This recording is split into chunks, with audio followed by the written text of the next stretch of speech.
Good evening. I'd like to call the Lincoln Way 210 Board of Education meeting to order. Please stand if you're able for the pledge.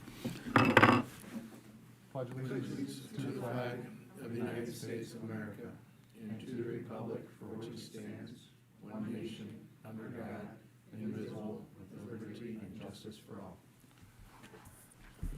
All right. Can you please call the roll? Dana Berthel. Here. Katherine Johnson. Here. Joseph Kostick. Here. Richard Lestine. Here. Caitlin Olenek. Deidre Stokes. Aaron Janik. Here. And we need to appoint a secretary pro tem? Correct. So Joe, you're the closest person on my left. So you are secretary pro tem tonight.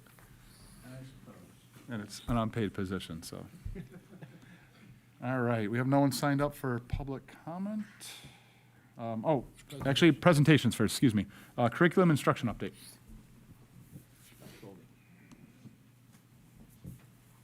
Good evening. Tonight I'll be filling you in on some of the highlights of the Illinois report card. These were released in October.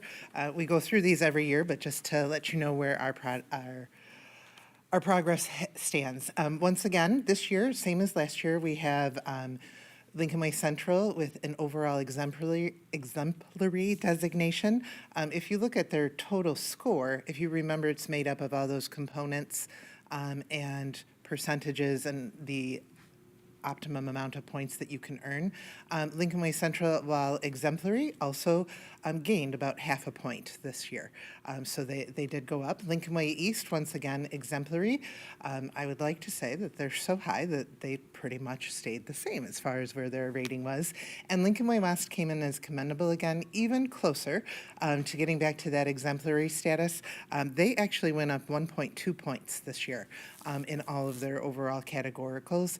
The one area we struggled in a lot last year, we actually went up, and that was the EL progress to proficiency. A lot of efforts by Dr. Fury and our EL teachers across the district to get those ratings back up to optimum points, and they over doubled their score in percentage met on that. So we did make progress for that. The other thing that I'm going to go over today is something a little bit new, are the benchmarks. If you all remember, earlier in the school year, there was a lot of press about the state adjusting the benchmarks for proficiency. A little bit of background on that from the high school perspective is the benchmarks that the state used to have for the SAT were actually higher than the college readiness benchmarks that the SAT College Board Company had. They have right-sized the benchmarks, and we switched to the ACT, so I think it was a good time for them to do that. The benchmarks now reflect, for multiple reasons, but they do also happen to be the same college readiness benchmarks that ACT Company has. So you can see here, the ones that are in color are our junior classes. And new this year on the report card is that they are also reporting the proficiency of our sophomores and freshmen as well. So we haven't been able to see those in years past, even though we do give you those updates in the spring on where our students are at, but it is fun to see them, and you can kind of see what we have coming up the pipe, if you will, from grade to grade. We also like to often look at ourselves in comparison to Will County. I once again took our junior classes, and this is just with ELA on the ACT for our junior students. The dark black line that you see going through those graphs, through that graph, is the per pupil expenditure. So you'll see we are very low on the per pupil expenditure line, but very high in the actual writings of our performance in comparison to the rest of Will County.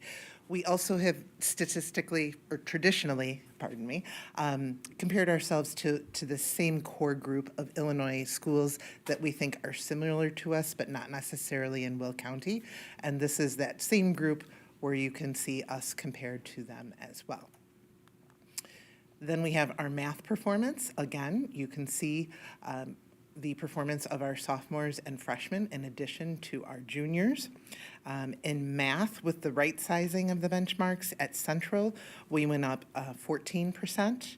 At East, we went up 5%, and at West, we went up 22% in students meeting the benchmark. So some of that was the right sizing, which tells us that our students we have a lot of solid students who were being mislabeled by the state's benchmarks before, and so actually was a very positive thing to send the correct messaging to our students and parents.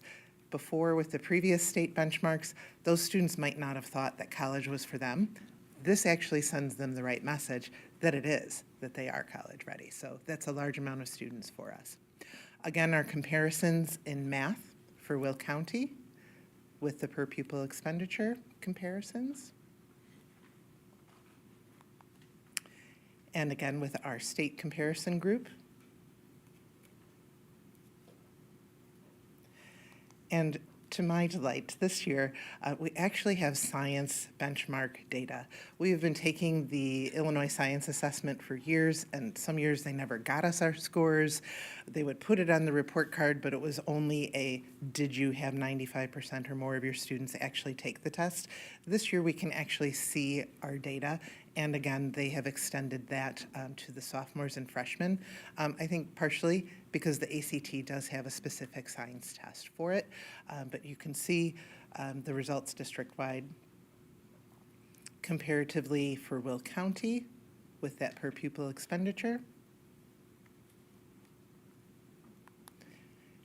And to our state comparison groups that we have been seeing.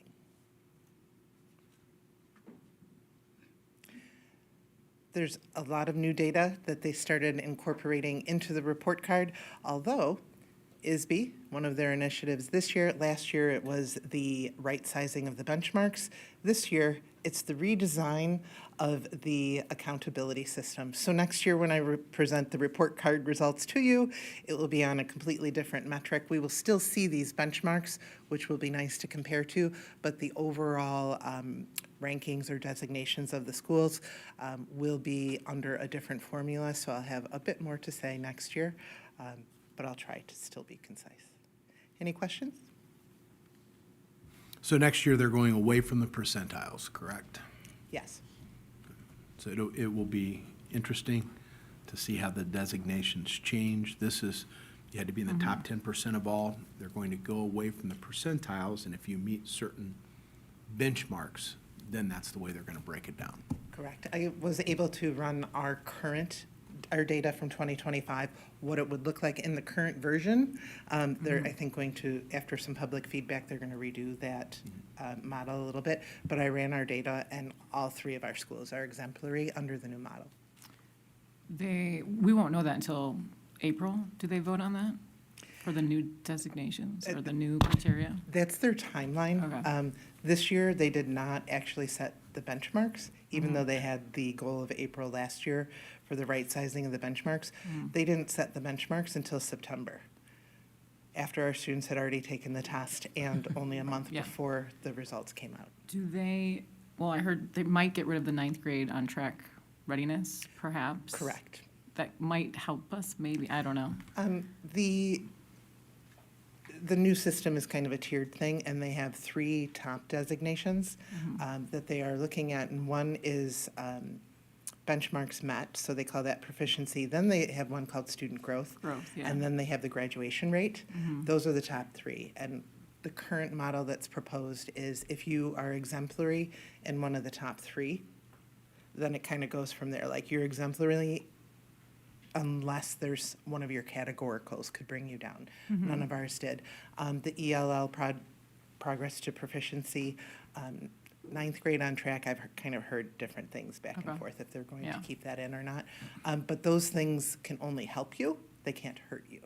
So for us in the overall designation, So they don't give us any transition period, they just tell you this is what's happening in September and, correct. got it. Correct. So Fun we can't times. fix anything this year Yeah. with that data. It'll just happen. Yes, yes. And the- But we are, we're exceptional anyway, so we are working in all our areas. I think we talked about it before, the EL progress to proficiency for West. What was, I don't want to say the issue, but their score is a little bit lower than Central and Yeah. East? Well, a couple things. This is a subgroup that's fewer than 20 students. So that's the first factor you have to take into consideration. These are our students that are limited English-speaking students. The other problem is that this is a 3-year rolling growth average. So they could be a freshman with us, and we have to count that rolling growth from their 6th grade to 7th grade to 8th grade to freshman year. So they're not even with us, but yet those scores come with them. Yeah. So that's one of the challenges. As Renee said, we went up quite a bit. Pizza, donuts, principals, Dr. Fury. I mean, we did everything we could, and our students really did all they could on these standardized tests. But that's one of the challenges when you're talking about a subgroup of 14 to 18 students who are not our most advanced academically, but once again, it's that rolling average. And so I don't know that it's the most fair way to look at it. We've spent quite a bit of time on the telephone with the Illinois State Board of Education. Yeah, so when you look at the scores, that's really it. Yeah, I mean- more last year than this year, but that is a challenge. Now, it's interesting enough, if you're a school that does not meet the subgroup, you get all 5 points in that category, which helps move them into the exemplary, which then eats up part of that 10%. So that's why that 10% is going away. If we had 4 less students at West, is it 4, Amy? If we had 4 less students at West, that score wouldn't count. It would be a 5. They would be at 94, just like everybody, and it would be the same. So that's why they have acknowledged there's some discrepancy there. We probably need to look at things a little differently, but that's why. It's just that one subgroup. And have services changed for the students since the last reporting? No, Amy, you can speak to that. Services really haven't changed since the last reporting. We've continued to add sections as we gained more students. But services haven't changed, but we have increased on that particular sub-score. Because that might be something to look into further is, because, I mean, no matter how you split the data, it's about the kids, right? Are Sure, they learning? absolutely. Are they making growth? Are they Yep. making progress? And how do we give them more supports to make sure that they do versus Yep. maybe just trying to make the metrics fit? So. So did I hear that majority of the students are meeting the benchmark because it's changed, but what happens or what supportive do we have for those that are not meeting? What are we doing for them? We consistently work with them. And so this new reporting kind of puts the freshman and sophomore students, I think moves them more to the forefront than we have had in the past. And so I would like to say this year, the board was gracious enough to fund fall testing for us once again with the pre-ACT and the ACT. The amount of test prep and getting students used to that online environment and what type of skills they need to practice. And then our staff going in and actually educating the students about what their scores mean and what type of growth they should have. That has increased, I think, with this new emphasis on the freshmen and sophomores as well. That helps us build rather than just cram information at one time. And I think if the question is overall, what have we done, Deidre? We've grown our sections in each building in terms of our reading and some of our math interventions here over the past 3 to 4 years, well, since COVID. We have now an EdOps program at each school. At one time, we had one just here at Central. And then we've grown sections in our reading and math interventions throughout the day. Our principals and our administrative teams identify those students who would be in that bottom 20%.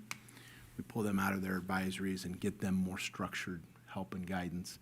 Then once they get back on pace, they go back in and we get another student. So that's something we've added here in the last 2 to 3 years. All right, Any thank other you. questions? Thank you. All right, as I mentioned, we have no one signed up for public comment. So we will move on to the consent agenda, items D1 through D5. Can I get a motion to approve the consent agenda? So moved. We have a motion and a second by Mr. Lacine. Any questions? Hearing none, can you please open the vote? Voting is open.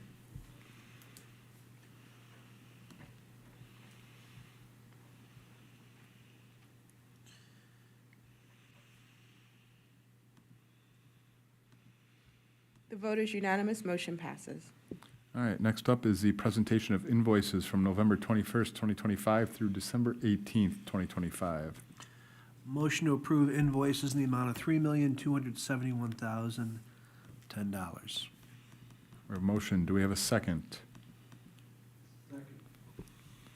Motion and second. Any questions on the invoices? All right, hearing none. Can you please open the vote? The vote is open.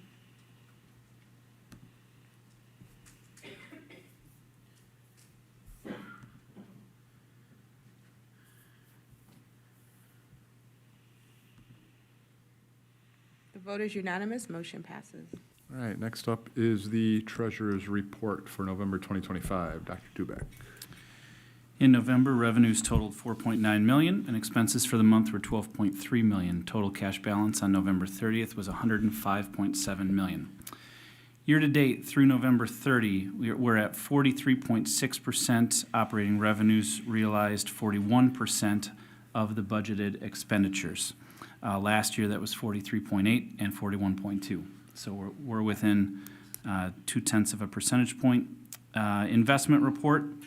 In November, liquid rates held steady. We're still between 3.7, 3.8, 3.9%. Two of our notable investments, one for $20 million and one for $5 million, will mature here in December for January bond payments and other cash flow needs.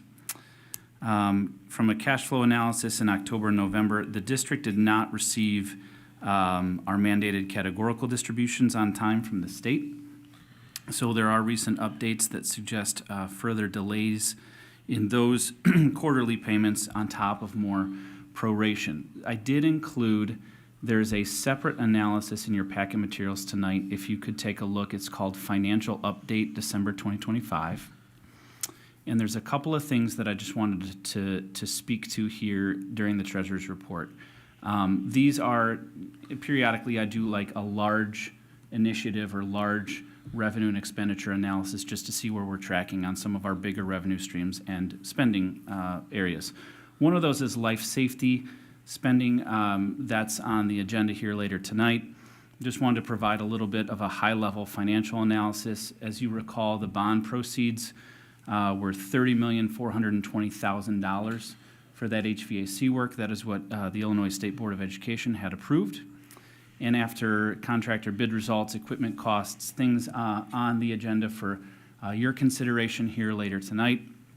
The bid at $24.4 million, equipment at $3.75 million. You add in the architectural fees, the commissioning, testing, contingencies, et cetera, and we are right on budget in terms of life safety. So that's excellent news.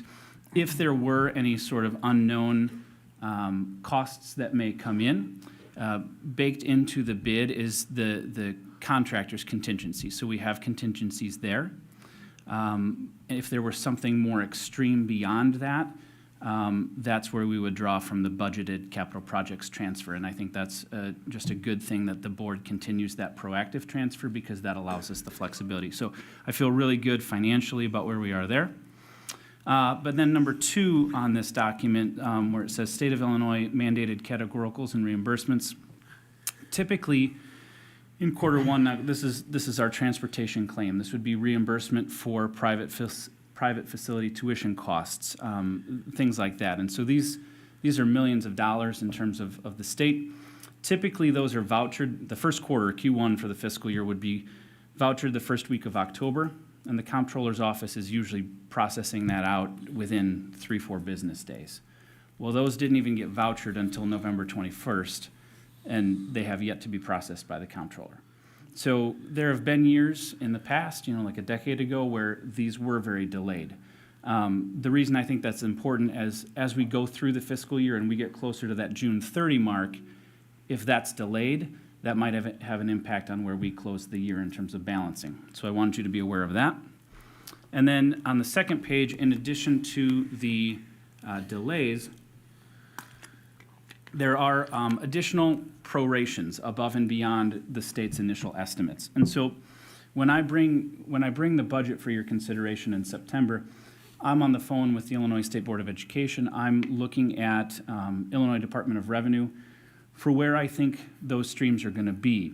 And the state had, one of the biggest areas of state reimbursement we get is for special education transportation. And in this table, you can see where that calculated reimbursement has been over the last 4 or 5 years and how the state has prorated that.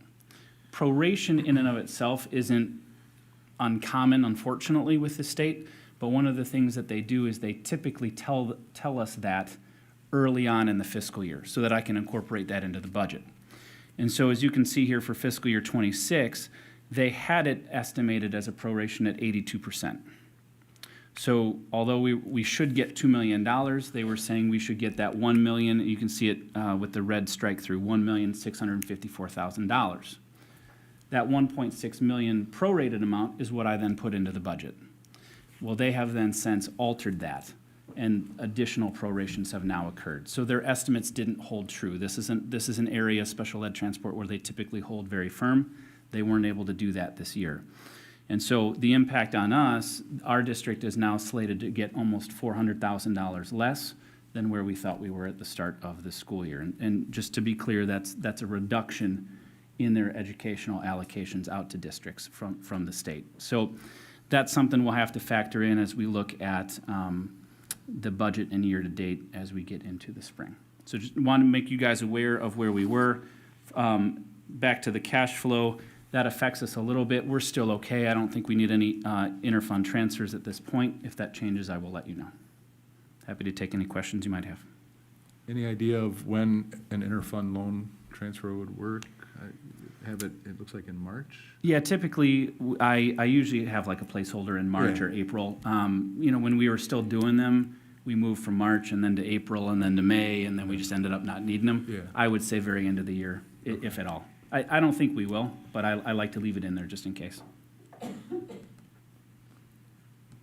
And that 400,000, we would need to figure out within this budget where we would come up with that. Yeah, we'll have to look at our other revenue streams and see whether we're gonna balance okay, if I would recommend an amended budget to you as we get into April and May, like we've done in some of the fiscal years, so. And this is something, this is gonna happen. We've lived this before. This is gonna be the next couple of years in the state of Illinois. Our budget's in trouble in the state, and so we can anticipate The state. the state. Yeah.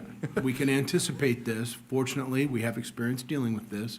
$400,000, we will be able to figure that out. Keep in mind, we've done millions in the past, but this is something we will really keep a close look on. But it is clearly a reduction in educational funding on the state's behalf. And so that, Yeah. they try and use the proration as a positive, that's a negative. 80% is still less Yeah. than they should be funding. 60% Is what is they did. significant when it dips down into our special ed reimbursements and those different types of things. I mean, the timeline here is great because it's basically nothing new.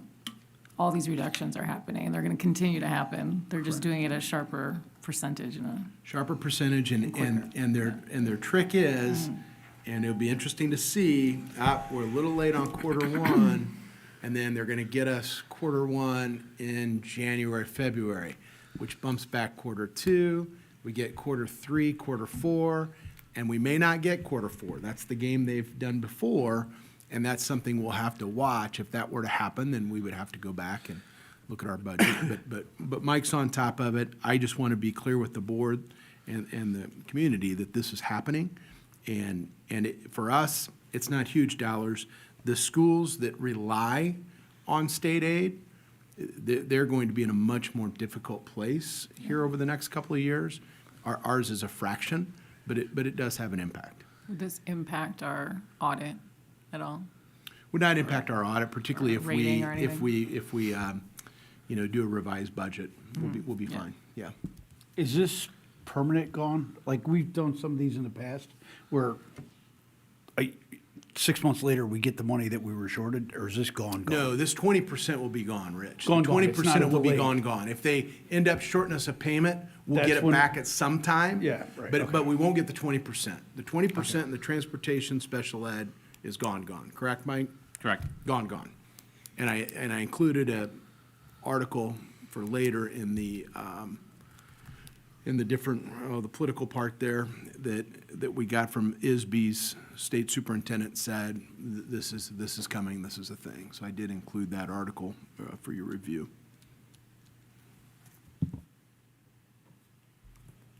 All right.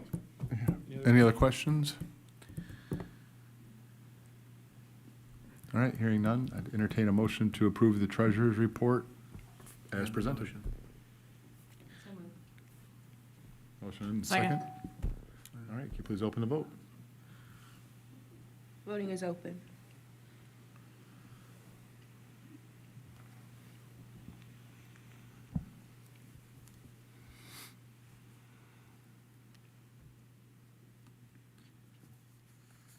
The vote is unanimous, motion passes. All right, next up is the student activities report for November 2025. Okay, student activity fund balance is $2,272,776. Revenues of $269,257. Expenditures of $536,600. We do have 6 accounts in the negative. We're working on those mainly due to timing differences. We don't have anybody that's out there that will not have the ability to pay. By the end of December, we'll all be positive. I ask you to approve the student activity account summary as presented. The cheer one for Central, everything else look, $100 here, $100 Yeah, there. timing of their big fundraiser. Okay. So they'll have an event, and then, I know the gate for the POM event this weekend was over $18,000. So when cheer holds theirs, that's, Sure. yeah. All right, can I get a motion to approve the student activities report? Second? All right, motion and a second, can you please open the vote? Voting is open.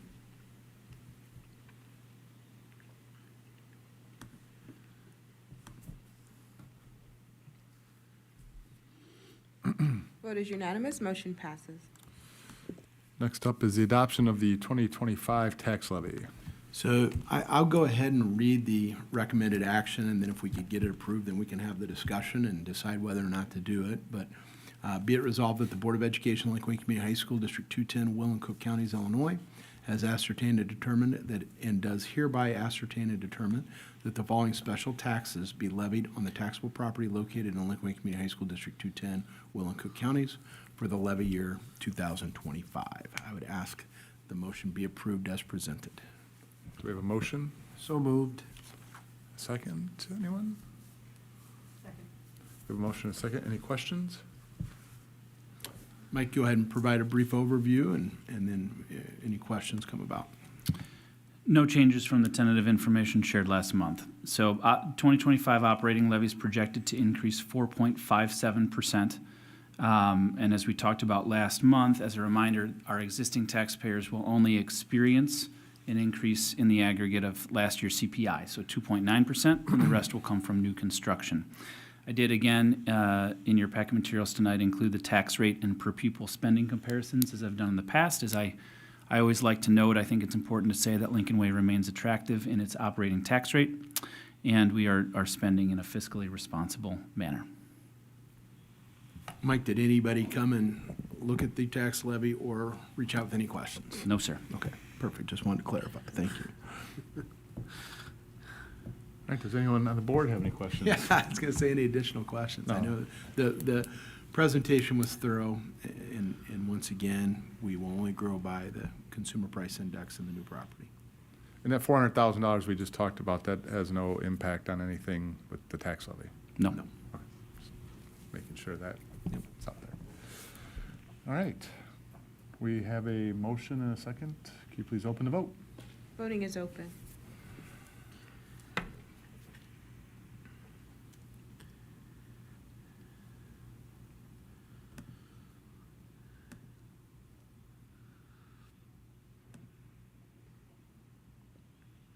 The vote is unanimous, motion passes.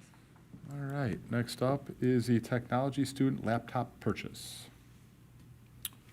Cheryl, you want to give us an overview, and we can go from there. Tonight's proposals for the purchase of student laptops for our next group of incoming freshmen.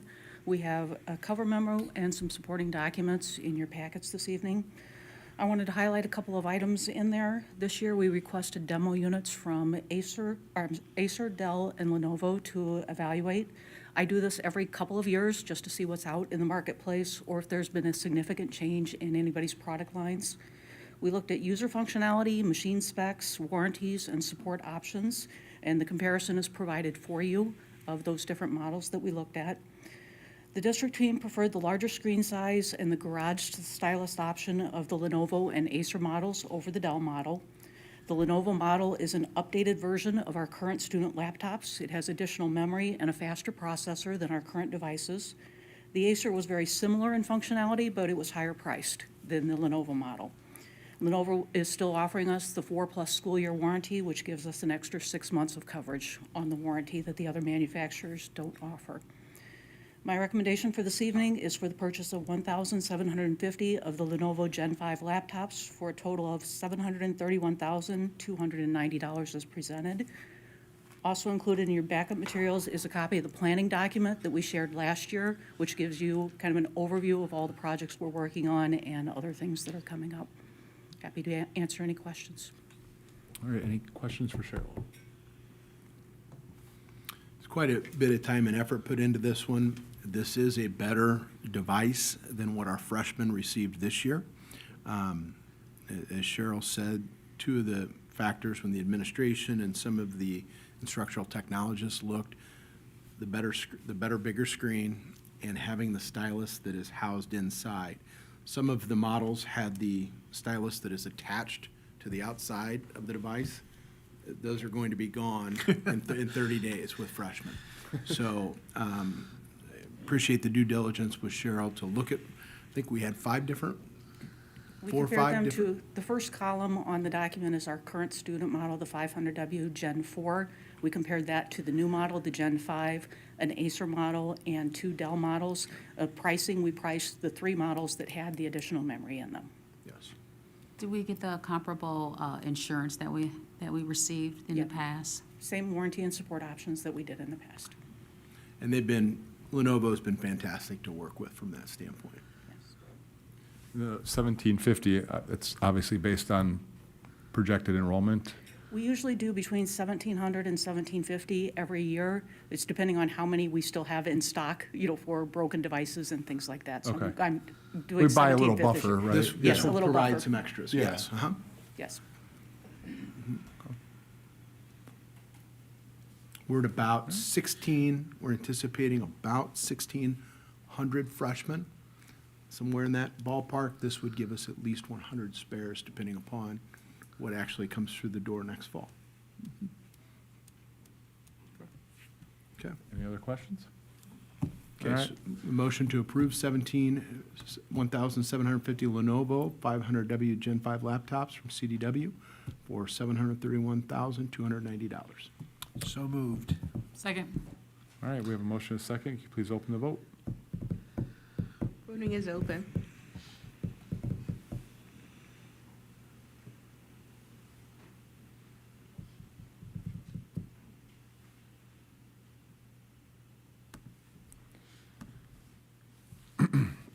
The vote is unanimous, motion passes. All right, we have the second reading for policies. This is just the second reading, not anything significant. Administration discussed a couple of the changes and the potential impact. I think we're fine on everything. If there's any questions, we'll do our best to answer those, but the quarterly update from press is included in the backup materials for your approval. All right, motion to approve the updated policies as presented. We have a motion and a second. Can you please open the vote? Unless there are any questions, I should ask that. No? All right, please open the vote. Voting is open.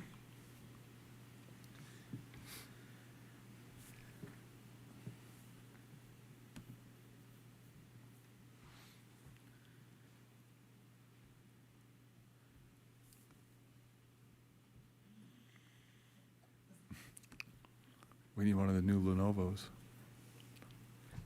Vote is unanimous, motion passes.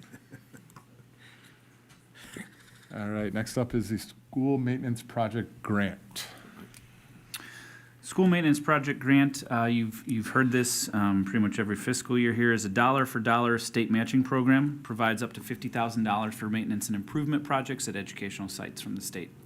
So in past years, we've used these to supplement cost of improvements that we know we need to do. So asbestos abatement, sidewalks, we've replaced fire panels, vestibule doors.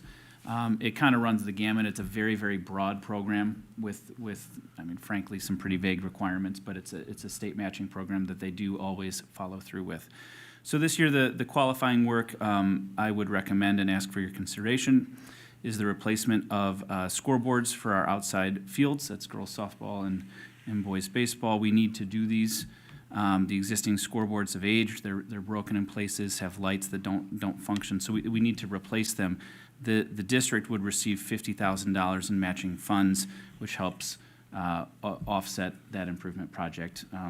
Like I said, like the other projects in the past, the remaining costs are accounted for in the FY26 budget. Happy to answer any questions you may have. Should we take the free money? We probably should take it. We should take the free money. Good point, Joe. I mean, I was just making sure you guys were cool with it. Yeah. With that, I'd entertain a motion to approve the school maintenance project grant, i.e. get the free money as presented. So moved. Second. We have a motion and a second. One quick question. I know we're talking about scoreboards outside. Anything on shot clocks for next year for basketball? Yep. Would that be something that we could do with this next year? That's the shot clocks are also in the budget Now? That's to something we to already have. purchase. Okay. Yeah, gotcha. we already had planned. Yeah. Yep. So that has to be in place by next November. Right. So it's already planned. Okay. All right. All right, can you please open the vote? Voting is open.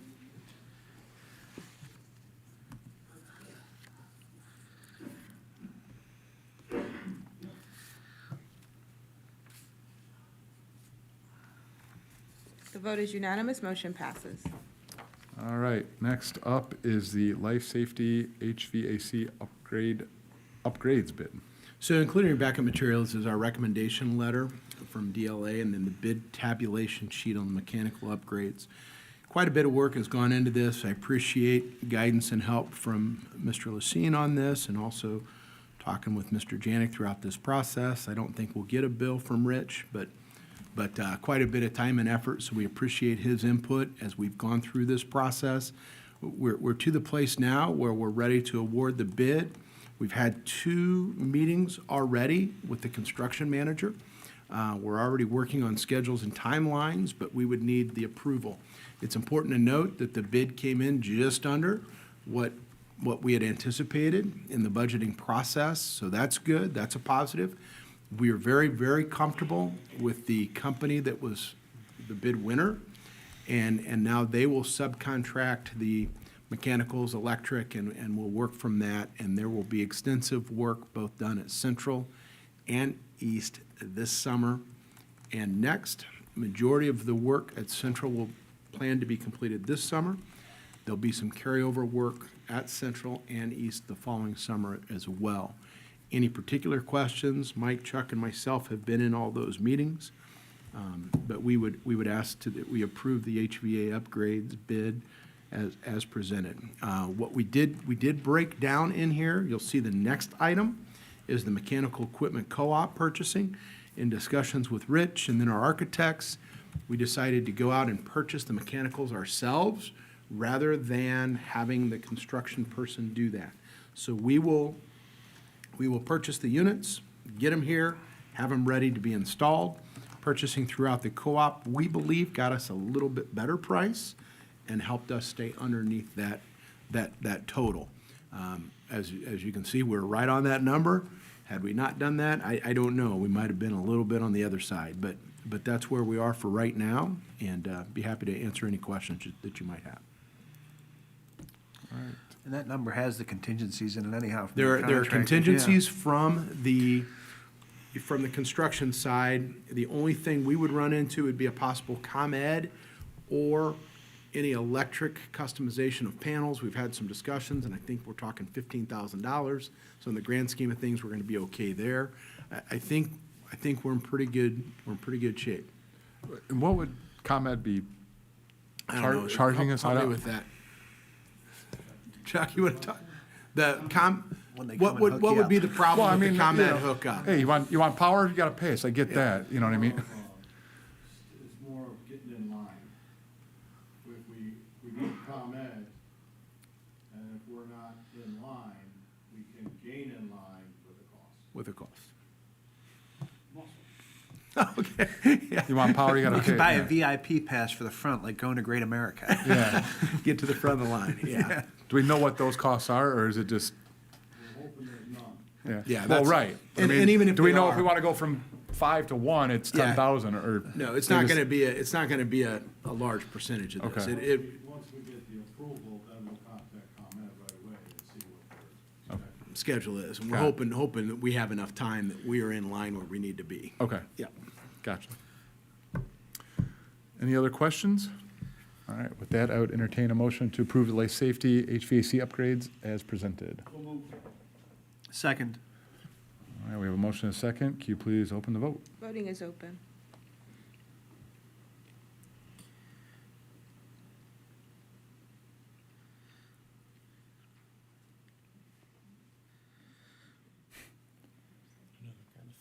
Yeah, the new Lenovo's, once they get in.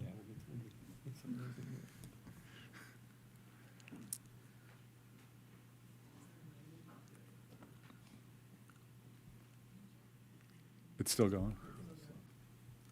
Would you like me to call the votes? Sure. Dana Barthold, Aye. Katherine Johnson, Aye. Joseph Costick, Aye. Richard Lessine. Aye. Deidre Stokes. Aaron Janik. I abstain. We have 5 ayes and 1 abstain. The motion passes. All right. Next up is the mechanical equipment co-op purchasing. Once again, this was part of the overall package. We did go through the co-op to receive, we believe, a little bit more competitive pricing. So we would recommend accepting the thermal system proposal for supplying select mechanical equipment through the Omnia Co-op. All right. I entertain a motion to approve the Thermo Systems Omnia co-op proposal for mechanical equipment as presented. Second. All right, we have a motion and a second. Any questions? Hearing none, can you open this vote? Hey, it's open already. That was It is quick. open. That was quick on this one.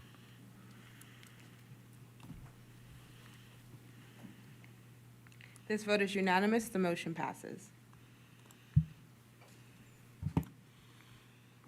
All right, next up is the report of the Lincoln Way Special Education District 843 Governing Board meeting held November 17, 2025.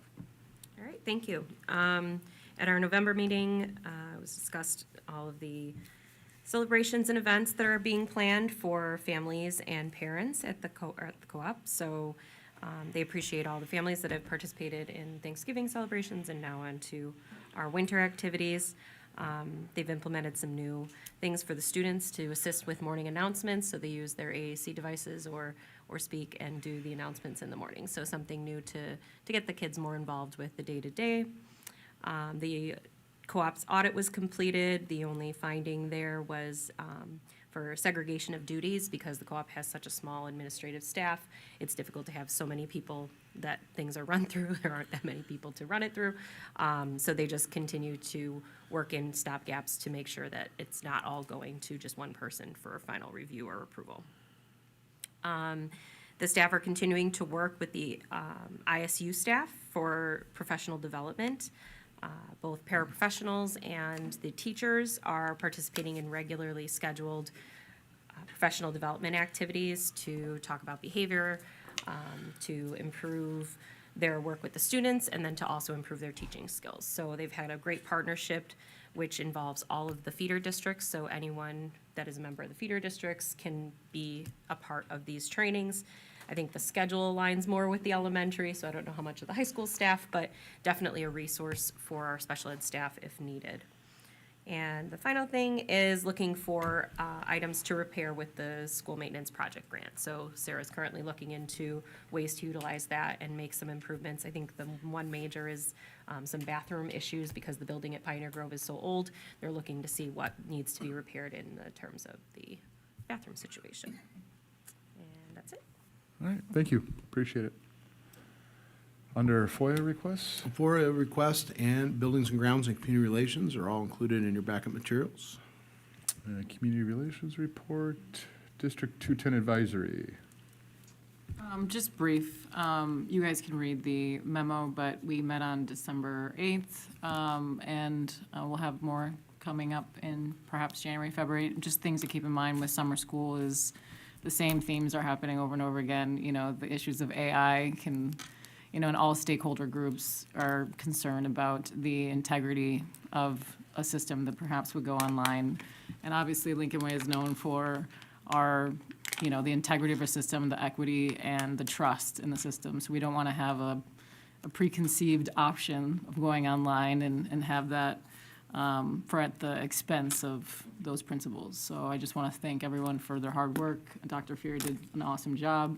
We got to talk with teachers and community members, parents. The kids really are passionate about keeping it fair and just. And so there were some ideas presented. If you have any questions, you can take a look. But we'll look forward to perhaps more details coming up soon for a formal adoption. So thank you. Yeah, I think we would need, the next steps is a presentation or proposal that the administration can, you know, look into and put together for us to consider, you know, a new system for summer school. So that would be our plan, is to have something ready for the January meeting for the board to discuss.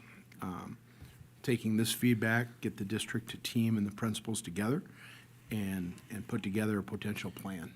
I think that's probably next steps. We've talked to some different companies out there that are providing summer school to surrounding areas.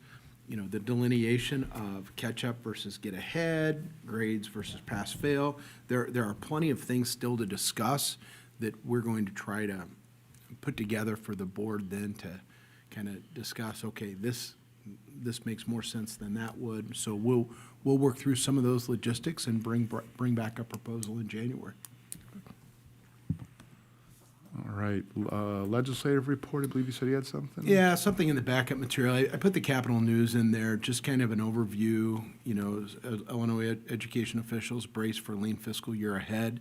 That has been the talking point in every superintendent's meeting I've been in here the last 30 to 60 days. So some of the superintendents have lived through that. I certainly have, and so we'll adjust and kind of be nimble and continue to keep the board apprised as we work through it.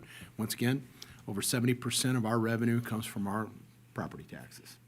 So it's not a significant impact, but it is impactful.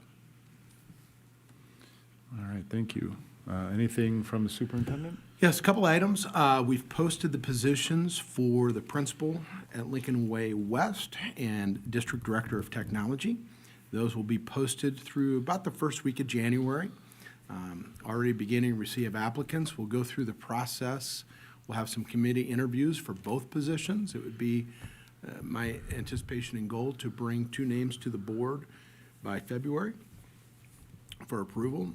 As Ted put in his retirement here this last month, we'll thank him for his time as we wind down this year, but wanted to say that those have been posted. The Southwest Suburban Job Fair is January 15th at the Tinley Park Convention Center. Dr. Murphy and a couple of members of his team will attend that. That is primarily for support staff positions. We'll be looking for mechanical, we'll be looking for maintenance, we'll be looking for transportation, parapros, and so that will be the 15th of January. We have that all set up. And then lastly, one of our strategic plans is to continue to kind of try and figure out north. And so. The Bears? Yeah, no, we're not large enough, unfortunately. 70 some acres won't do it. But we have had ongoing conversations with a couple different groups. And I do think we're at the point where we're working on a feasibility of having different smaller groups in there. We're getting pretty close to determining a cost. We've talked with an autism type school that has already reached out to surrounding high schools. There's certainly a need. The 230 is right down the street, very accessible. Lockport, as we know, made it there and back very easy. We're here, so we have ongoing discussions. My plan would be in the next 30 to 60 days to bring something back to the board to look at. Our primary consideration, we have to do it budget neutral. We don't want to have something there that costs the district money. But if we can have a use of the building and it be either advantageous to us financially or even just flat, it's worth it. The flat and having somebody there, the building operates better with somebody there. Mechanicals are running, the water is running, but we think we're to a place where we might be able to put something together. Mike's working on that. He and I will work through that, and I just wanted to kind of keep you in the loop. We have had 2 or 3 groups express interest in 5 to 14 classrooms, let's say. And so if we can get 3 or 4 different entities that can share together, it's feasible. And we could certainly utilize the space as well. Our transition program has gone from, 35, 40 kids when we started it here, when I first became superintendent, and now we're up to 84, and that number is only going to increase.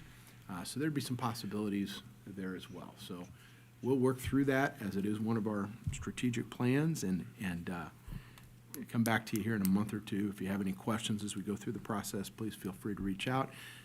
Also part of consideration, I know District 843 is looking for office space as well.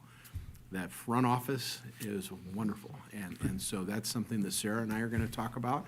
I'm going to have her take a tour and see what she thinks, and so if we can piece it together, maybe we can get something in there. Yeah, get some value out of it. Yeah.